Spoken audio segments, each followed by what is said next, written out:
네, 은혜로운 에스더 찬양대 찬양에 감사를 드립니다. 우리가 보통 인생을 살아갈 때에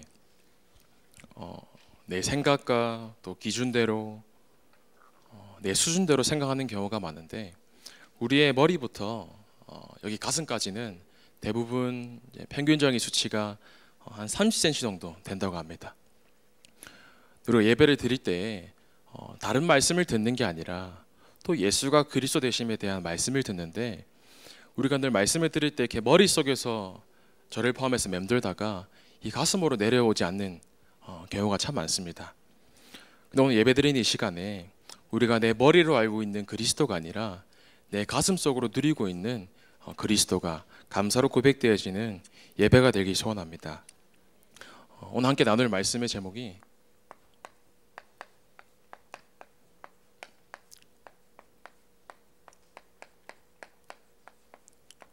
응답의 지름길입니다. 보시면 알겠지만 저기 금곡리 쪽에 필봉 터널이라고 해서 또 양쪽으로 이렇게 터널이 뚫렸습니다. 터널이 뚫리고 나서 제가 살고 있는 집이 저기 동탄 경찰서 쪽에 있는 곳에 위치하고 있는데, 원래는 터널 뚫리기 전에 집에서부터 교회까지 한 7분 정도 거리가 걸렸어요. 빠르면 5분에서 한 7분 정도 걸리는데, 이상하게 터널이 뚫리고 난 다음부터 출근길만 되면 보통 한 30분에서 35분 정도 시간이 걸리게 되더라고요. 그래서 원래 터널이 뚫리면 더 빨라질 줄 알았는데 뭔가 교회 오는 시간이 늘어난 거예요. 그래서 교회에서 이렇게 얘기를 하다가 교회 참 가깝고 좋았는데 아침 7시, 8시 출근 시간만 되면 30분이 너무 넘게 걸려서 힘들다, 이렇게 얘기를 하니까 유창학 전사님이 제 1분 거리 2호 사촌이시거든요.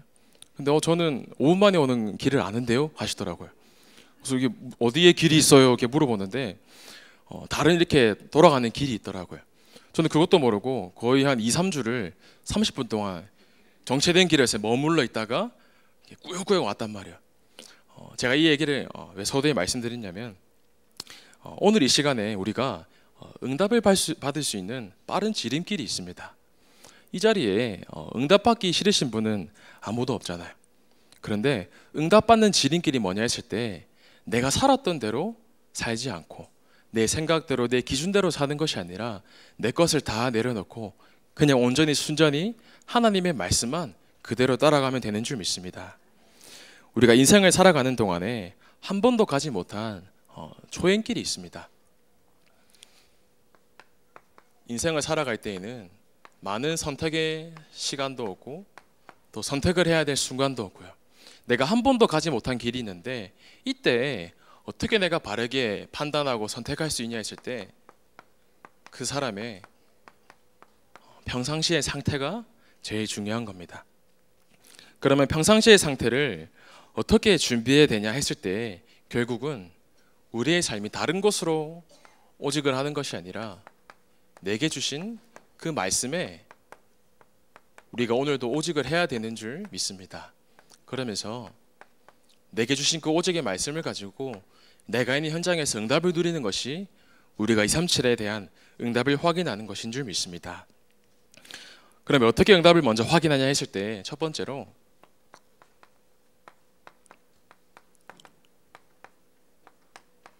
전체에 흘러나오는 본부의 흐름을 따라가야 됩니다. 올해 본부의 모든 키의 핵심이 24를 말하고 있습니다. 나의 24, 교회의 24, 현장의 24. 또 이 24를 주제로 계속해서 모든 집회나 훈련들이 진행되고 있습니다. 또 최근에는 선교대회뿐만 아니라 70지역과 70제자에 대한 말씀이 계속해서 본부에 흘러나오고 있습니다. 그래서 우리는 감사하게도 우리 교회는 본부의 흐름을 타서 지금도 흘러가고 있습니다. 이 본부의 흐름을 타는 가운데 우리가 몸담고 있는 우리 교회의 흐름을 따라가는 것입니다. 우리 교회의 흐름이 무엇이냐 했을 때, 마태복음 9장 35절에 고치시고 가르치시고 전파하신 치유, 교육, 전도 영역을 우리는 그 표대를 삼아서 따라가는 것입니다. 그러면서 한 해의 응답인 내가 너희를 쉬게 하리라요. 벌써 5월달이 절반이 지나가고 있습니다. 벌써 상반기가 다 흘러가고 있는 이때에 우리가 받은 한 해의 말씀이 내가 진짜 그리스도로 참된 쉼을 누리고 있는가, 내가 진짜 예배와 말씀 속에서 문제를 만났는데도 불구하고 내가 늘 예배와 말씀 속에서 참된 쉼을 얻는가? 우리는 이 교회의 흐름 속에 있어야 될 줄 믿습니다. 그러는 가운데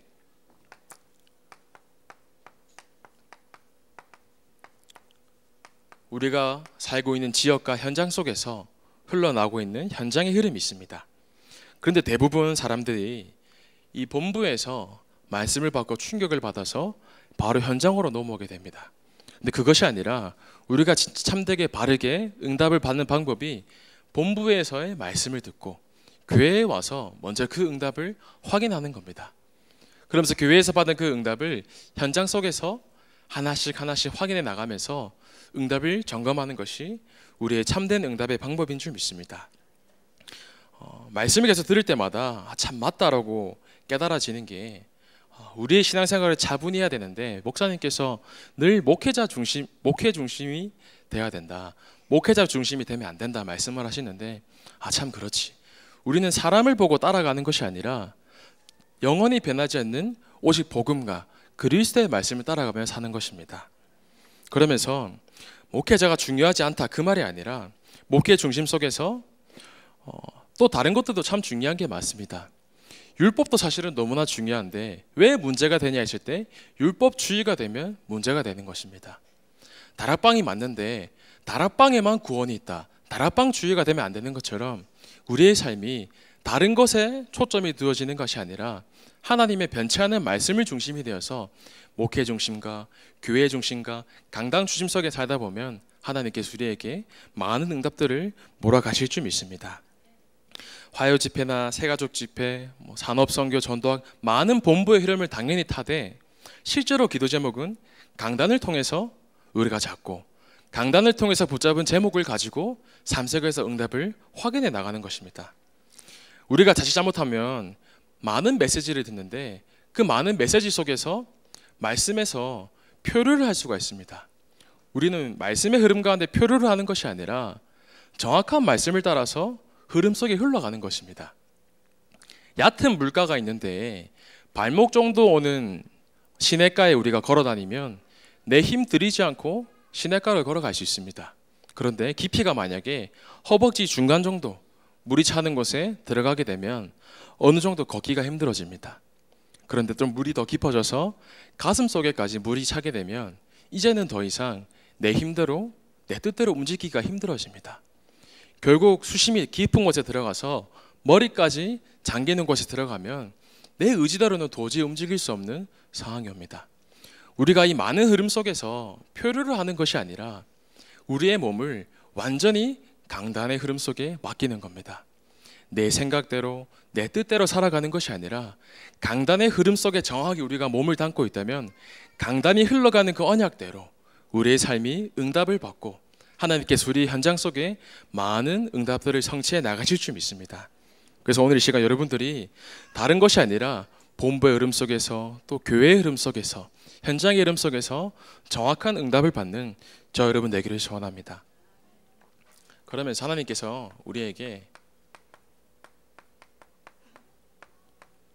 오직의 말씀을 붙잡고 있을 때 다른 사람이 할 수 없는 나의 제목인 유일성이 발견되어지는 가운데 그 기도 제목을 가지고 2, 3치까지 살리는 응답을 주시는 것입니다.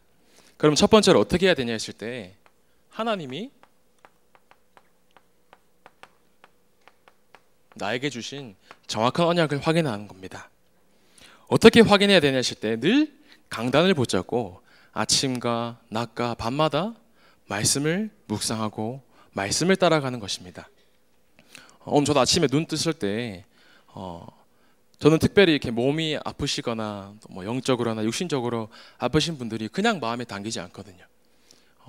그런 많은 경험도 해보고 해서 마음속에 참 많이 당기는데 눈을 뜨는데 요즘 계속 눈 뜨자마자 생각나는 게 사실은 정지현 집사님이시거든요. 눈 뜨자마자 집사님을 놓고 기도하고요. 또 특별히 오늘 감사하게도 새벽 예배를 인도하게 돼서 오늘 잠대지를 또 말씀을 들으면서 녹취를 하고요. 그러면서 또 현장에서 지역과 계층에서 내가 누리고 있는 강단을 적용을 해서 전달을 하고요. 또 오늘 감사하게도 수예배 서는 가운데 강단 말씀을 또 묵상하고요. 우리의 삶이 아침과 낮과 밤마다 다른 세상 것에 잡히는 것이 아니라 오직 하나님의 말씀인 강단에 사로잡히길 소원합니다. 내가 진짜 강단을 아침과 낮과 밤마다 붙잡는 것을 보고 개인화라고 합니다. 그 개인화 되는 응답이 뭐냐 했을 때 그 증거로 나를 보좌화하는 것입니다. 본부에서 이제 보좌라는 말이 계속 들리는데 조금 이해가 안 되고 어려울 수도 있잖아요. 들으면서 최근에 이제 윤석열 대통령 당선인이 대통령이 되었습니다. 그래서 뭐 청와대를 용산으로 옮기자 이렇게 하면서 윤석열 대통령이 용산으로 가니까 청와대가 바뀌는 것입니다. 마찬가지로 건물이나 눈에 보이는 것이 중요한 것이 아닙니다. 내 주 예수 모신 곳이 그 어디나 하늘나라. 내가 그리스도를 모시고 있기 때문에 지금 있는 이 자리가 보좌의 축복이 임하는 자리인 것입니다. 내가 문제 속에 있든 바닥 속에 있든 시궁창 속에 있든 관계없이 나의 상태와 나의 모습과는 관계없이 내가 그리스도를 모시고 있고 내가 하나님 자녀이기 때문에 내가 어디를 가든지 보좌와의 축복이 임하고 내가 어디를 가든지 하나님의 나라가 임하는 것입니다. 그래서 여러분들이 다른 것을 붙잡지 마시고 강단 말씀에 언약을 확실히 삶 속에서 날마다 붙잡는 것입니다. 언약이 확인되었기 때문에 이 언약이 확실하구나. 내게 오는 문제와 갈등과 위기 속에서도 내 언약이 더욱더 견고해지는 것입니다. 또 감사하게도 우리에겐 너무나 선명한 언약이 있습니다. 치유와 교육과 전도라는 너무나 선명하고 분명한 언약이 있는데 우리는 너무 힘들 것도 없이 그 정해진 하나님의 언약을 붙잡고 지금도 우리는 인생을 살아가는 것입니다. 치유교육 전도의 응답 속에서 경기남부 지역의 재앙을 막고 복음도 통용을 세우고 또 교회와 헌당의 귀중한 축복을 누리는 가운데 하나님께서는 많은 응답들을 우리에게 몰아가실 줄 믿습니다. 그러면서 이 응답 속에서 재창조의 전도를 가지고 237을 살리는 것입니다. 재창조의 축복이 내게 임하면 시간표가 보이게 됩니다. 하나님께서 각자 개개인에게 허락하신 또 교회에 허락하신 시간표가 있는데 우리 교회는 너무 감사하게도 237하는 교회잖아요. 5천 정도 살리는 방향에 맞춰진 교회이기 때문에 너무나 감사한 것입니다. 그래서 우리가 직분을 통해서 완벽하게 교회의 흐름 속에 들어가고요. 목사님의 마음과 또 하나님의 마음을 시원케 하는 응답을 직분을 통해서 찾는 게 우리가 해야 할 237일 줄 믿습니다. 하나님께서 어떻게 보면 우리가 지금 당장 케냐를 간다든지 아프리카를 간다든지 바누아투를 갈 수가 없습니다. 이번 선교 주일 동안에 2부, 3부, 4부 선교사님들의 말씀을 듣는 가운데 정확하게 깨달아진 게 무엇인가 했을 때 내가 지금 정확하게 가장 빠르게 237을 살릴 수 있는 방법이 있다. 좋다. 내가 237을 가장 살리는 가장 빠른 방법이 뭐냐 했을 때 237의 모든 방향을 맞추고 있는 우리 교회에 올인하는 것이 내가 237을 살리는 응답과 축복인 것이다. 그렇게 말씀이 깨달아졌습니다. 우리가 막 나가서 선교를 해야 되고 물론 맞지만 지금 우리가 교회에 있을 때 나에게 주신 직분과 업과 나이 속에서 응답들을 매일매일 확인해 나가는 것이 지금 있는 이 자리에서 우리가 237을 살리는 가장 복된 축복인 줄 믿습니다. 이 속에서 우리는 정확한 이정표를 따라갑니다. 전도국가, 양육국가, 훈련국을 통해서 하나님께서는 우리 교회를 통해서 많은 제자들을 세우시길 원하시고 결국은 하나님이 원하시는 목표인 지역을 살리고 교회를 살리고 후대와 237을 살리는 이 언약과 응답을 우리에게 주신 줄 믿습니다. 그래서 오늘도 우리는 평상시에 날마다 강단 말씀 속에서 나의 현장 속에서 응답을 확인해 나가는 겁니다. 근데 우리가 인생을 살다 보면 처음 가는 길이 있고 또 어려운 길이 있기 때문에 여러 문제가 올 수도 있습니다. 인생을 살아갈 때 어떠한 중요한 순간 속에 선택을 해야 될 갈림길에 놓이기도 합니다.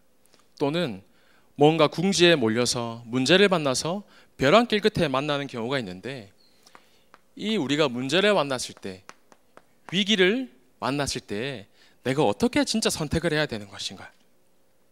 어거스틴은 예수님께서 지구상에 나 혼자만 있어도 십자가에서 못 박히셨을 것이다. 이렇게 고백을 했습니다. 하나님께서는 반드시 강단을 통해서 우리에게 응답을 주십니다. 여러분 한 명 때문에 중요한 일이 일어날 수 있습니다. 나 한 사람 때문에 하나님께서는 나에게 맞는 강단 메시지를 정확하게 선포해 주실 것입니다. 그러면 내가 강단 메시지를 실제로 붙잡았을 때 현장을 살릴 수 있는 현장 메시지가 이해되고요. 내가 현장에서 강단 말씀 붙잡고 증인으로 설 때에 후대와 237을 살리는 미래 메시지를 주신다고 말씀하셨습니다. 그러면 먼저 어떻게 해야 됩니까? 첫 번째로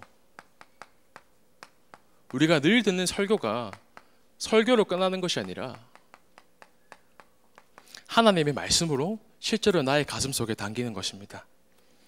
우리가 지금부터 무엇을 해야 되냐 했을 때 목회자께서 주시는 그 말씀을 나의 전부의 삶으로 받아들이는 겁니다. 하나님께서는 반드시 강단을 통해서 사람을 살리시지 사람을 통해서 사람을 살리지는 않습니다.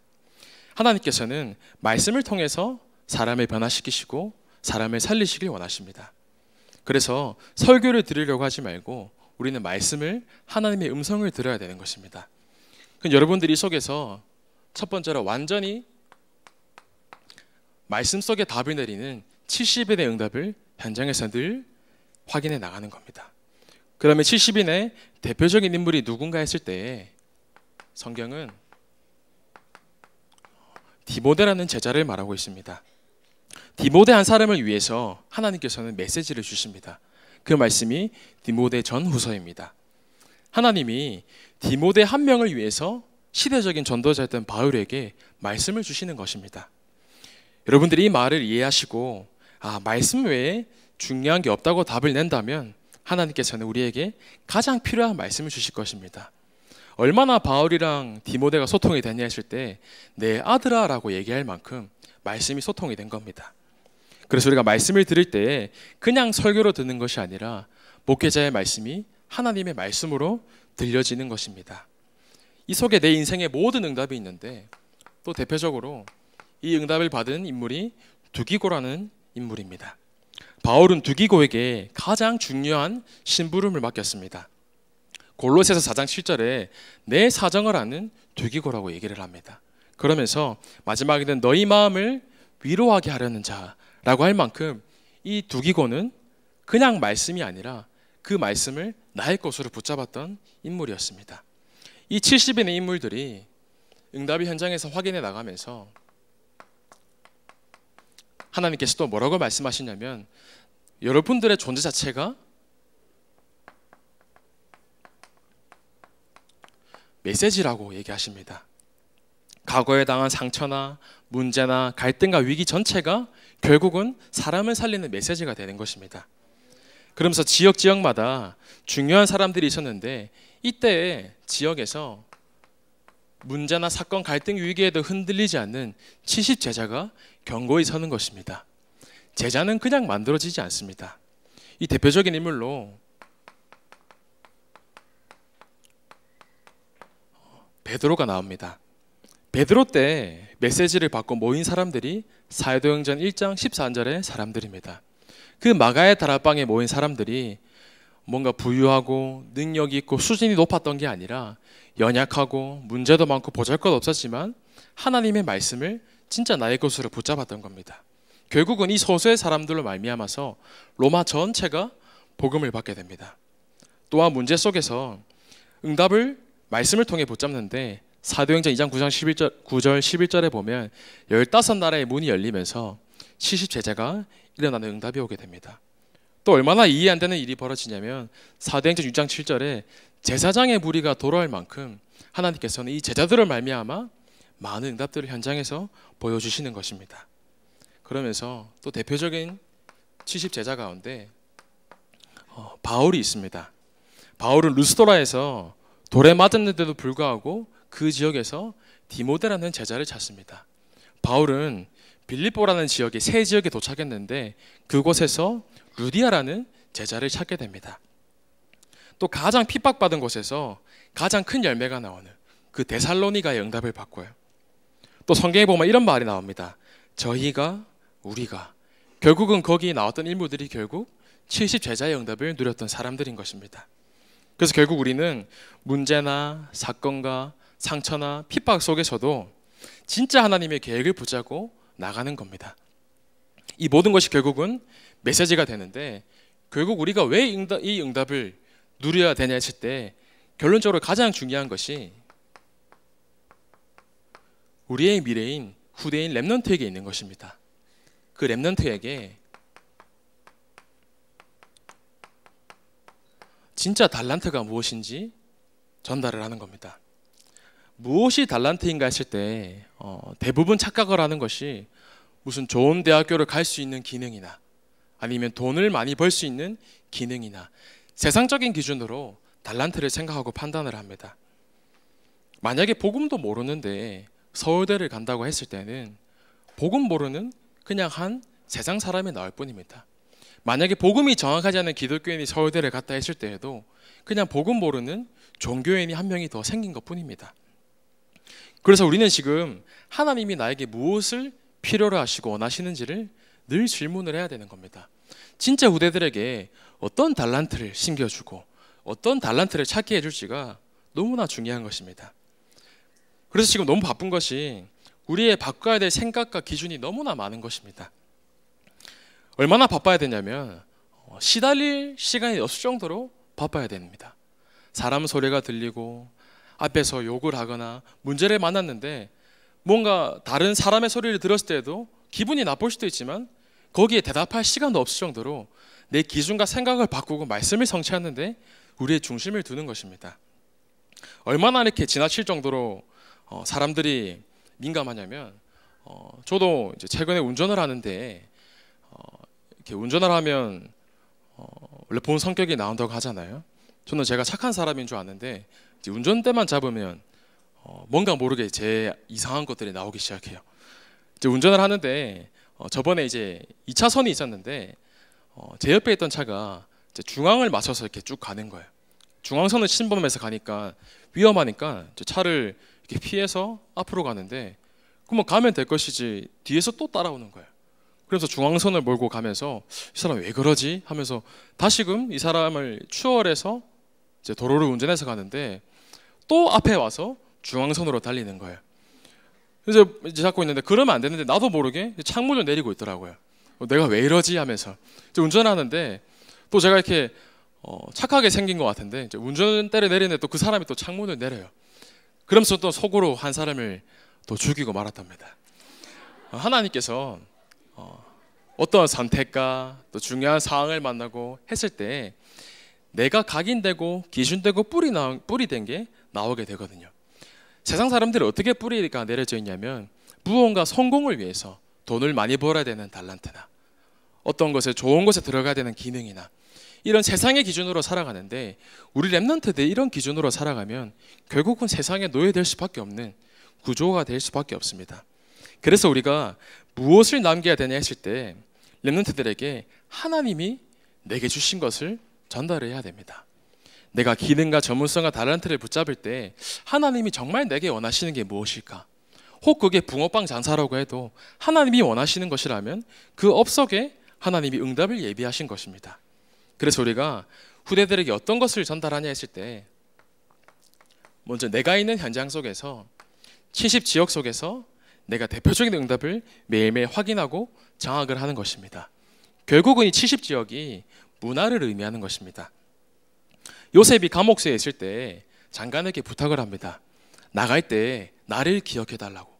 그런데 성경에 보면 그 장관이 요셉의 말을 잊었더라 라고 나와 있어요. 하나님께서 그 말을 잊게 하신 것입니다.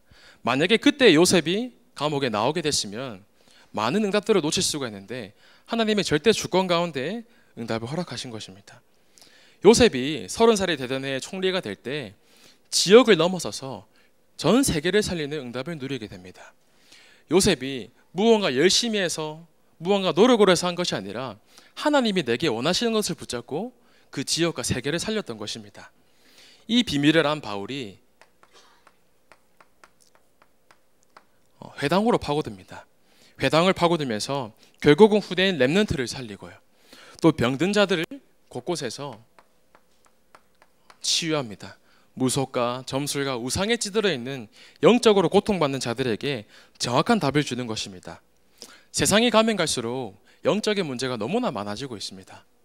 사실은 우리의 자녀도 그렇지만 자녀가 감기 걸리면 그 감기 하나마저도 사실은 목마르는 게 부모의 입장이거든요. 우리가 우리의 힘으로는 절대로 내 자녀와 또 후대를 이 세상의 문화 속에서 보호할 수가 없습니다. 제가 저번에 제주도에 비행기를 타고 가는데 제 앞자리에 이제 한 2살, 3살 정도 되는 이제 여자아이가 타고 있었어요. 이제 엄마랑 이렇게 안고 타고 가고 있는데 아이가 중간 정도 가는데 막 계속 우는 거예요. 그래서 엄마는 이 아이가 왜 그런지 몰라서 뭐 젖병을 주기도 하고 왜 그러냐 막 달래기도 하고 하는데 아이가 울음을 그치지 않는 거예요. 그런데 이제 스튜어디스가 오더니 아이가 우는 것을 보고 이제 그게 밤이었단 말이에요. 위에 있는 불을 켜고 얼굴에 부채질을 해주니까 바로 울음을 그치더라고요. 부모마저도 사실은 내 아이에 대해서 완벽하게 할 수가 없습니다. 내 아이의 감기 하나마저도 막지 못하는데 우리 힘으로는 절대로 후대들을 또 렘넌트들을 가르치고 보호할 수 없습니다. 그러나 우리가 현장에서 강단을 붙잡고 말씀을 잡고 내가 먼저 살리는 힘이 있으면 우리 후대들에게 자연스럽게 전달이 되는 것입니다. 우리 힘으로 사람을 바꾸는 것이 아니라 하나님의 말씀이 임하시면 성령이 역사하시면 사람이 변화될 줄 믿습니다. 우리 힘으로 살리는 것이 아니라 우리는 말씀을 가지고 현장에 죽어가는 자들을 살리고 치유하는 응답을 누리시길 바랍니다. 그러면 마지막으로 하나님께서 나에게 응답을 받을 수 있는 정확한 지름길을 보이게 하십니다. 내가 응답을 실제로 받았을 때 이때 나의 상태가 정말로 드러나는 것입니다. 내가 응답받는 가장 빠른 지름길이 뭐냐 했을 때 나의 정체성을 회복하는 것입니다. 문제를 만나고 낙심하고 위기 속에서 갈등하는 것이 아니라 하나님께서 아무것도 없는 이곳에 나를 부르신 이유가 여기서 새롭게 시작하라는 의미시구나. 아무것도 없는 곳에 하나님께서는 모든 응답이 예비되어 있다고 분명히 말씀하십니다. 나는 왜 안 되지? 상황은 왜 이럴까? 그게 아니라 아무것도 없는 그 현장에 모든 응답이 감추어져 있는 겁니다. 초대교회 사람들이나 또 핍박받았던 렘넌트 7명을 봤을 때 아무것도 없는 곳에서 많은 응답들을 발견해 나갑니다. 우리의 정체성이 아무것도 없는 것처럼 보일 수 있지만 이 현장에 하나님께서 나를 남은 자로 부르신 것이구나. 그러면 가장 먼저 해야 될 것이 첫 번째로 전체를 먼저 보는 것입니다. 전체의 흐름을 먼저 내가 파악을 하고 흐름을 보는 가운데 이 속에서 내가 제자가 되고 그 제자를 내가 계속해서 생산하는 것입니다. 99.9%가 아니라 결국은 0.1%의 사람들이 세상을 변화시켰습니다. 브리스가 한 부부로 로마가 정복이 되고요. 루디아 한 명으로 그 지역이 살아납니다. 이 축복이 우리 다민족교회 전 성도들에게 하나님께서 응답으로 주실 줄 믿습니다. 그래서 하나님께서 다른 것을 원하시는 것이 아니라 하나님께서는 우리의 삶이 늘 제자의 인생이 되기를 소원합니다. 제자라는 말이 예수님께 제자들이 가서 제가 제자가 될게요 지원하지 않았습니다. 제자라는 것이 예수님께서 그냥 가서 일방적으로 선택해서 부르신 것입니다. 그래서 제자는 태어난다고 하는 것이죠. 내 인격과 수준과 내 환경과 관계없이 하나님께서 우리를 부르신 것입니다. 그래서 하나님이 원해서 부르신 자를 함부로 평가를 하면 안 되는 겁니다. 우리가 왜 저래? 저 사람 왜 저래? 할 수가 있는데 하나님이 그런 사람을 원해서 부르신 것이에요. 성경에 보면 베드로가 아까 나왔지만 베드로도 성경에 보면 수준이나 아니면 배경이나 환경을 봤을 때 안 될 수밖에 없는 사람이었습니다. 또 베드로가 성경에 보면 성질이 되게 고약했다고 나와 있거든요. 그런데 예수님께서 그런 베드로를 먼저 찾아가셔서 나를 따라오너라 얘기하십니다. 제자라는 것이 하나님께서 이미 우리를 그리스도의 제자로 부르시고 지금 이 예배의 자리로 인도하신 줄 믿습니다. 그래서 내가 다민족교회를 선택한 것 같지만 하나님께서 우리를 이 자리에 인도하신 것이고요. 더구나 하나님께서는 교회와의 만남에 실수는 안 하실 뿐더러 목회자의 만남에는 더욱 실수를 하지 않습니다. 절대 주권 가운데 하나님께서는 우리에게 이 언약을 성취시키기 위해서 지금 우리가 있는 이 다민족 교회로 우리를 부르신 줄 믿습니다. 그래서 우리는 될 수밖에 없는 남은 자의 신분이기 때문에 낙심하지 마시고 오늘 이 시간에 모든 근심과 염려, 걱정을 내려놓고 내가 그리스도의 제자로 택함 받았구나. 그렇기 때문에 내가 할 수 있는 게 감사밖에 없구나. 이 고백을 하는 응답을 누리시길 바랍니다. 그럼 우리 삶 속에서 성부, 성자, 성령의 성삼위 하나님이 우리와 함께 하시고 보좌로 나를 보호하시는 것입니다. 그러면서 하나님께서 우리를 현장의 남을 자로 부르셨습니다. 남을 자로 부르시기 때문에 우리가 해야 하는 것이 먼저 기도 속에서 나를 든든히 세우는 것입니다. 진짜 기도가 무엇인지 우리가 교회 훈련국의 응답 속에서 기도가 무엇인지를 듣고 내가 삶 속에서 어떻게 기도했는지에 대한 실천과 적용을 해보고요. 오늘 디모데후서 2장 1절에 보면 왜 훈련이 중요한지에 대해서 말씀하고 계십니다. 내 아들아, 그러므로 너는 그리스도 예수 안에 있는 은혜 가운데서 강하고, 또 2장 4절에 보시면 병사로 복무하는 자는 자기 생활에 얽매이는 자가 하나도 없나니 이는 병사로 모집한 자를 기쁘게 하려 함이라. 병사는 소풍 가기 위해서 모인 곳이 군대가 아니거든요. 병사는 늘 싸움을 하기 위해서 훈련이 필요합니다. 또 2장 4절에 너무나 중요한 것이 마지막 부분에 있습니다. 우리가 내 삶의 생활에 얽매이지 않으면서 말씀 따라서 훈련을 받는 가운데 4절 끝에 보면 병사로 모집한 자를 기쁘게 하려 함이라. 결국은 우리를 부르신 하나님을 기쁘게 하는 삶이 무엇이냐 했을 때 결국은 나를 늘 훈련 속으로 넣는 것입니다. 우리가 기도반에서, 전도반에서, 또 제자반에서 주시는 말씀을 가지고 훈련을 받고 또 훈련 속에서 나를 세우는 것이 하나님께서 가장 기뻐하시는 일일 뿐더러 내가 이 훈련받은 이 훈련을 토대로 현장에서 내가 누리고 있는 응답과 기도와 전도와 말씀을 전달하는 것입니다. 그래서 하나님을 기쁘시게 하는 훈련 속에 모두 동참하는 은혜가 있으시길 소원합니다. 그래서 마지막으로 하나님께서 우리를 결국은 영원한 것을 남길 자로 부르셨습니다. 만약에 내일 우크라이나랑 러시아랑 어떠한 올림픽 경기를 한다든지 월드컵 경기를 한다고 하면 아마 그 두 나라는 경기에 임하는 자세가 아마 남다를 거예요. 지금도 우리는 강복을 한 지 수십 년이 지났지만 뭔가 일본이랑 경기를 한다 했을 때 무언가 마음속에 있잖아요. 왜 그런가 했을 때 마음속에 한이 있기 때문이거든요. 우리가 지금 헌당을 준비하고 어린이집을 건축하는데 왜 우리가 그것을 하냐 했을 때 세상에 영원한 것을 남기기 때문입니다. 후대들이 다른 곳으로 복음이 변질되어지는 것이 아니라 우리가 이 핍박 속에서 다락방 전도운동 속에서 깨달으니 오직 예수 그리스도의 복음을 후대들에게 정확하게 남기는 것입니다. 내가 살고 있는 지역 속에서 우리가 늘 외치는 구호가 아닙니다. 우리가 사단에게 속아서 얼마나 억울하게 살았습니까? 나는 억울하게 살았지만 이 후대들에게는 정확한 복음이 전달되어지고 문제를 만나도 그리스도로 넘어갈 수 있는, 결국은 경기나무 지역의 재앙을 막아야 되는데 이것이 자칫 잘못하다 보면 늘 듣는 같은 말과 구호로 들릴 수가 있습니다.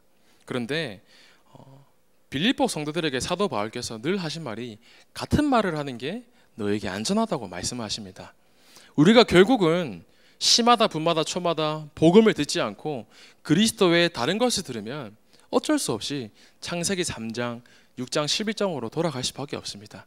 그렇기 때문에 우리는 이 시간에도 오직 예수가 그리스도 되심을 듣는 것이고요. 늘 강단에서도 다른 것이 아니라 오직 복음이 선포되는 것입니다. 그래서 내가 누리고 있는 그 그리스도를 현장에서 늘 전하면서 지역을 살리는 겁니다. 지역이 얼마나 흑암 속에 있냐면요. 뉴스를 보는데 대서특보로에서 되게 큰 뉴스로 해서 친환경 운동하는 대형 교회를 소개를 하더라고요. 그래서 이 교회는 실제로 그 구호가 우리의 절대 사명이 지구를 보호하는 것이다 이렇게 되어 있어요.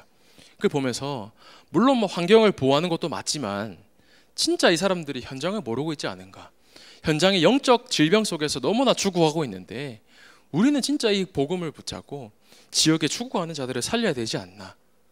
우리의 삶 속에서 날마다 살리는 응답을 누리는 것입니다. 그러면서 교회에서 우리가 다른 것을 남기는 것이 아니라 영원한 것을 남기는 것입니다. 모세가 모세보다 몇 배나 뛰어나고 이름 남겼던 모세오경을 남기게 되었고요. 또 루터가 많은 기도와 싸움을 했지만 몇백 배 더 뛰어난 성경을 번역하는 것이 영원히 남게 됩니다. 우리가 후대들이 복음의 엘리트로 성공자로 대통령으로 세워질 그날을 기대하면서 우리가 이 교회의 모든 마음을 담고 헌신하는 것입니다.